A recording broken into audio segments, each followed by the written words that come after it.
Are you happy to be recorded? Yes, I've got my lawyer in the corner there.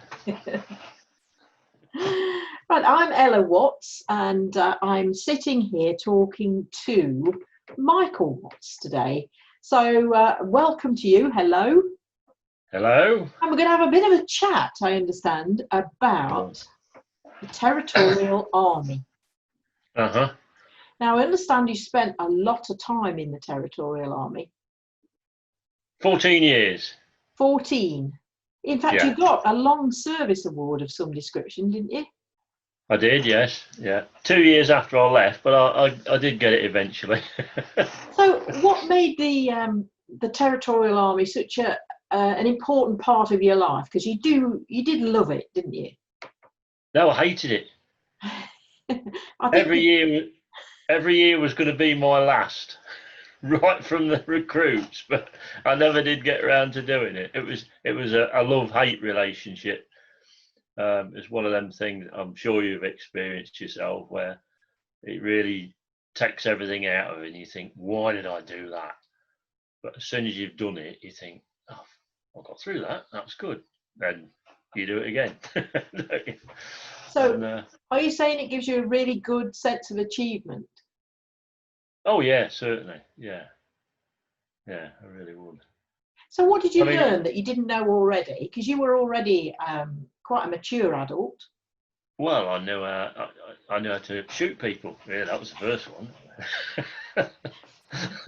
No, joking aside, it was so much I got out of it. They all say you only get out what you put in, and that's certainly true.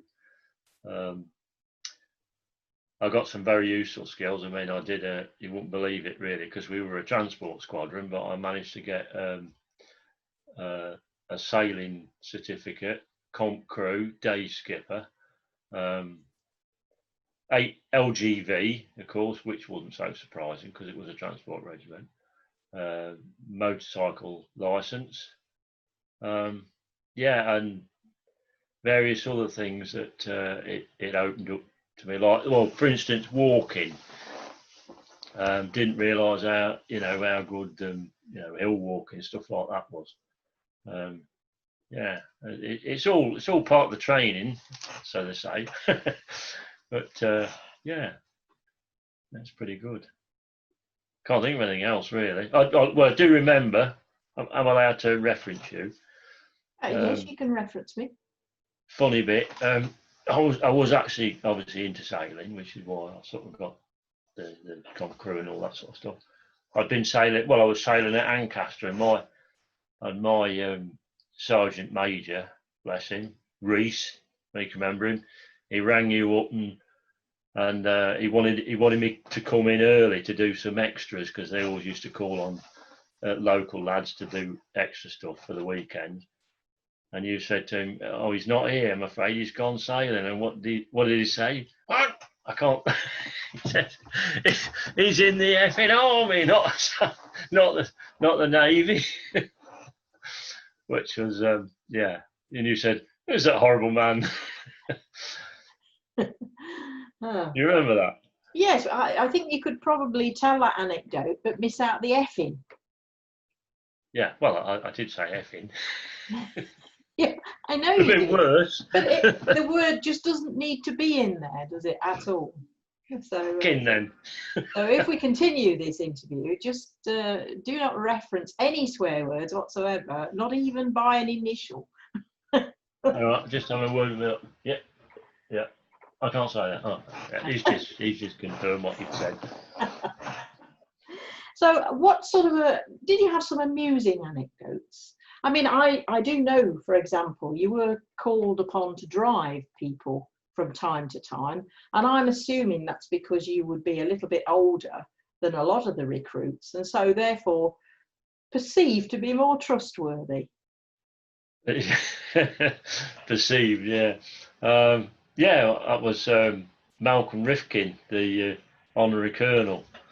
We were on camp up in Cumbria, Appleby, and he'd come up to visit us, and I was conned into it really, because they were asking for 2 full corporals to drive him back to London after the mess do, And a friend of mine who's in the Met, he said that'll be a good number. I said, well, we're only lance corporals. I says, they're asking. He says, don't you worry. He says, nobody will put in for that. So against my better judgment, I agreed.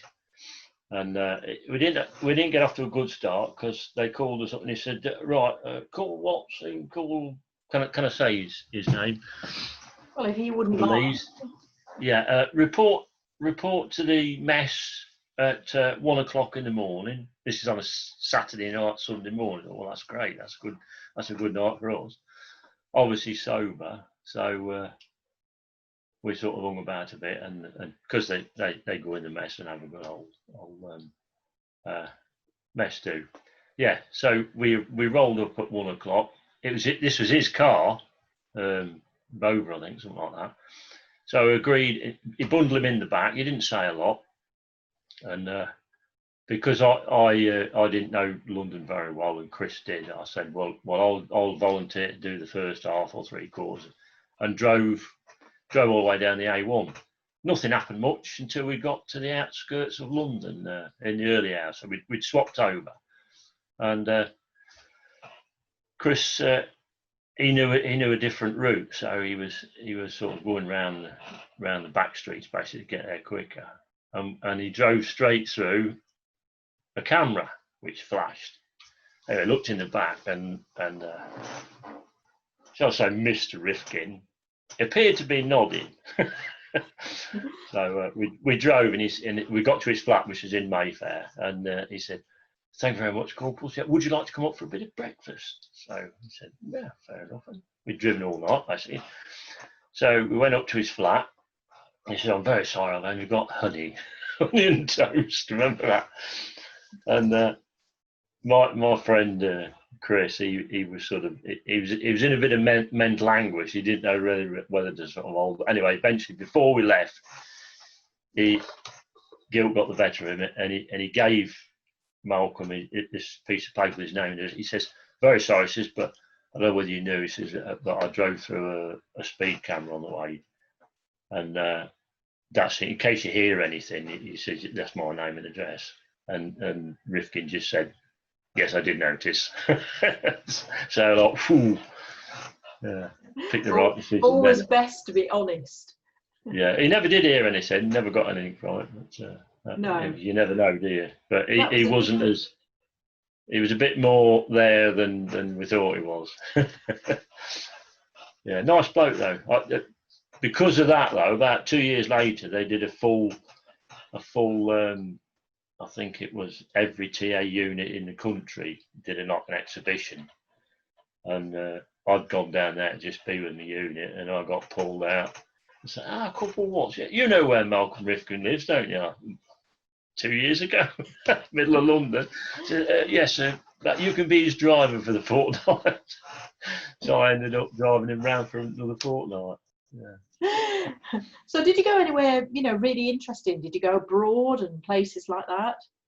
Yeah, I mean, we were supposed to do exercises every 3 years. Just before I started, they were doing these enormous exercises. It was NATO did them in Germany, because the threat then was obviously the Russians. So our role was just to reinforce Germany and basically, resupply everything they could. So transport being it was that they used to put on these massive exercises. I'll never forget it when I worked for EME. Was coming back home one day, and we were coming north, and we came past Stamford, and we just met this green stream of army lorries, and it was just absolutely continuous from all the way from Stamford to well past, and that was Crusader thing in '84. They mobilised them. It was like a mock mobilisation. Everything went down to the Channel ports, across to Germany, and they did I think it lasted about 3 months, the whole exercise. Well, the TA units obviously just did their 2 weeks and went home, but it was going on for months and months. So I thought, yeah, I can have some of that. So that's one of the reasons I joined up. But my first one was in Bielefeld in Germany, which was a very different experience. I think we ended up on, we had a week on a pig farm and a week in a glass factory. That was our location. And it was just non-stop work, 24 hours, you know, with checkpoints, lorries coming in, lorries coming out. Yeah, it was hard work, yeah, but satisfying. I don't think I know. Did you say Bielefeld? Bielefeld, yeah.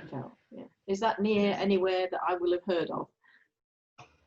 I can't remember. It's sort of like mid-Germany, I suppose. Yeah, I'd have to look on the back. But to be truthful, they throw you on a plane and they pack you off and they drop you in a lorry and then you end up somewhere. You could be anywhere in the world. You know, it's Germany, yeah, and we're fortnight, but it could be. You never really get a chance to What look was your at. particular speciality? What did Well, I your was in regiment do? a movement regiment. Yeah, it's called logistics, which covers sort of like everything from, I don't know, postmen, blankets, laundries, everything like that. But we were particularly, if you like, we were the army's travel agents. Everywhere they were moving, we had to be at the port of entry or exit, or the railway or the air, wherever it was, and then the other end where they arrived, same thing. So you checked them in, loaded them onto ships, aeroplanes, anything like that, and then you'd go to the other end and do the other, make sure they all got there and knew where they were going. Yeah, Army's travel agents. So was this people? Did you move people, or was it equipment, goods? It'd be say a complete regiment was mobilised and they said, right, we want to go to Germany. They don't just jump in the vehicles and drive there. They have to be. Everything has to be, documented and how they're going to get there. Whether some of them might fly, so they get ahead. Some of them might go by sea, heavy equipment. Some of them might go by rail. So everywhere that regiment moves, with all its kit, everything it needs is totally independent. You see, they have to be loaded on, sent to where they're going, and met the other end, and the complete works. Really, it's quite complicated. I seem to remember you saying you did some training at a port. Yeah, I shouldn't have done that. Really, that was just a fortnight's a fortnight's camp down in where was it now? Shorncliffe. Yeah, we were doing our HGV training, and due to an administrative error, I didn't get the correct documentation to do my HGV. So, come the weekend, they wanted some volunteers to go to Belgium to do a live move. That wasn't an exercise. That was a proper regiment moving. So I was advised that because I hadn't got, the LGB, there wouldn't be much for me to do. So put your name down for that, which I did. And that was, I think it was Emblem in Belgium. Again, another eye opener. We were unloading the ferry. Everything, they all came across on the ferry. All the vehicles, all the equipment they needed, all the personnel, and I think there was 3 ferries. They were very, very strict on time slots. So for instance, if you're going to drive to Germany, that you were given a time to leave the ferry, drive through Belgium and get into Germany. And if you missed that slot, you wouldn't be able to move for another day or two. So it's quite important to get them off and move it. So again, continuous process, 24 hours on your feet, non-stop. But end of it, that's it, all done. So we did get a jolly in Brussels, I think it was. Well, tour of pubs. So you did get some time off for good behaviour. Oh yeah, but it was all like black and white. So it'd be like 24, 48 hours of absolute, mayhem and hard work, and then that was it. Relaxed, job done. But yeah. You sound very wistful. Do you miss it? Yeah, I do. I suppose not now because I'm too old. But all that fun and you're getting paid for it as well. Tell me about your recruits course. Which one? The one I failed? The very first one, yes. I'd like to hear about your experience and what the last straw was that sent you home. Well, you know, I knew it was going to be how all recruits courses are hell. They're supposed to be. And you sort of, they're at you as soon as you go through the gate. You know, they're trying to probe your weaknesses, and I took everything thrown at me as usual, and then gradually they sort of do wind you down, and you start to, you think you're struggling. We had some real absolute horrors. I always remember our skill at arms instructor, Fashy. He was horrible. He wanted everybody to fail, but. And then on top of that, it's all bulling your boots and ironing, all rubbish like that, you know. So you've got to get that done. And I recall, I think it went on the Friday night, so Saturday, Sunday, Monday. It got to about Tuesday, I believe, and I woke up a bit grumpy, and I'd been up till about 2 o'clock in the morning ironing my boots. Because in them days they gave you a pair of little, I think we call them DPM. Boots, and they've got little bobbles on them, and you were supposed to bull them up so they shone like glass. And the only way to do it was a technique. A lot of the old salts will know this.